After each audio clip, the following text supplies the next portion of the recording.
Here's the question. Don't answer it this time too early. So, should you build in public? So let me first define what building in public is. 2020, 2021 or so, a lot of people on Twitter is like, we're building in public. Here's our MRR, so our monthly recurring revenue. Here's how we're growing. Here's all the marketing strategies we're using. Here's all the product releases that we're doing. Like everything out there, right? And then even back in the day, people would reveal their income reports on their blog, on their Yep, everyone podcasts, did whatever that. it is. What's I that? did it as well. Do you remember I did the $100,000 a month challenge? Anyone can build a business, Yeah, $100,000 but yours a month. was like for a finite period of time. For other people, it was like for years. They were doing like a monthly update, and Yeah, no, I did the monthly update for up to I did 12 months, and the only reason I did it was to show people that anyone can build a business, but it was nothing that I was planning on doing after the 12 months. Uh, I stopped it right after, I just didn't care. 100 keep in mind, 100 grand a month in revenue doesn't mean 100 grand a month in profit. yeah. So Neil, you can give the answer, and you can give your thoughts on why you should or should not build in public. I think it depends. If you're trying to do it to build an audience, I think it's really smart to build in public because people are following your journey. I forgot who I took this one from. It was from aha to oh shit, I'm doing everything on my journey to get to Help Scout. $100,000. No, it wasn't Help Help Scout. Scout, it was someone else. Or 100,000 monthly visitors. I'm learning a lot, and so will you. Come along my journey and Dude, join. I'll bet you money it's Help Scout. Help Scout may have copied it, Not but not I not HubSpot. Help Scout. it was Help Scout did not start with it. I think it was someone else.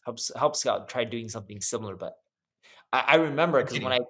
I Yeah. cited the person who I took it from, it wasn't Help Scout. Um, Unless they took it from Help Scout and I didn't know, but I don't think it was Help Scout who started it. Either way, I think if you're trying to build a community, it's great to do. In the long run, once you have your community, I think it's bad to do because then people are just going to copy everything that you're doing. You're just going to have more competition. You'd be like, very few people ever do everything, less than 1%. But you know what? Once you start building an audience of like 100,000, that less than 1%, there's a good chance you're going to have a competitor and one of them may overtake you.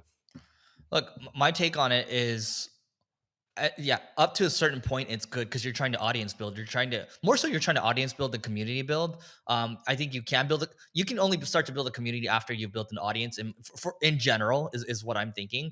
But if you're building in public and you're at scale, let's say you're doing tens of millions or hundreds of millions plus, you're basically revealing you're revealing your playbook to other people, and it doesn't necessarily like the upside for building the audience is not as great as the downside. And so you basically have to do it like you have to weigh the comparison between the two.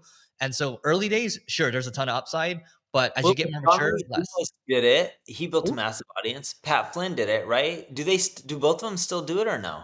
Pat Flynn stopped doing it. He said at a certain point, it just doesn't make sense for me to reveal everything anymore. And then for John Lee Dumas, I think he still does it. And No, let's go. Let's check out what is it, Entrepreneurs on Fire? yeah, here, I'm pulling it up right now. On Fire income I'm reports. sharing my screen. So can you see Oh, that's this? even better. Okay. So August 2023 income 122K, 150 million total listens, which is great. And this is what it is. And he gives kind of the breakdown here. So view full report. Okay, August. So 122,000. Total expenses 12,000. Net profit 110. Difference from August to July, he was negative 12,000, but still profit margin 90%. Great gross margins, man. Good for you. Why we publish an income report, I think it helps for someone like him is to help him build a bigger audience. But I think over time, unless you can grow the numbers, and this is really hard to do, but unless you can grow the numbers like 300, 500, a million, it becomes harder and harder to continually grow. The other thing is you know, if your income numbers are also too big, like John's, because John's making a lot of money, it's also harder for people to relate versus when he's starting out and showing like 10,000, Bingo. 20,000. That's what Pat Flynn said. It's at a certain point, he's like, it's hard for people to relate to it anymore. And they're like, oh, you're too big now, Pat. So Yep, and Tim Sykes ran into the same problem. He's a stock trader, and he would share all the income he was generating from his trades, and then people just couldn't relate, and his sinus went down. So then what Tim did is he's saying, "I'm only going to trade with like $1,000 and show you how I can make money only trading with 1,000 or 5,000 and make a killing for the year." And he started with a small amount, even though he had millions, and he showed how he produced that high ROI, and then people were like, "Oh crap, this works," and that actually helped boost his numbers. dude, in the last episode, we said our thoughts on selling courses, but Tim still sells courses, doesn't he?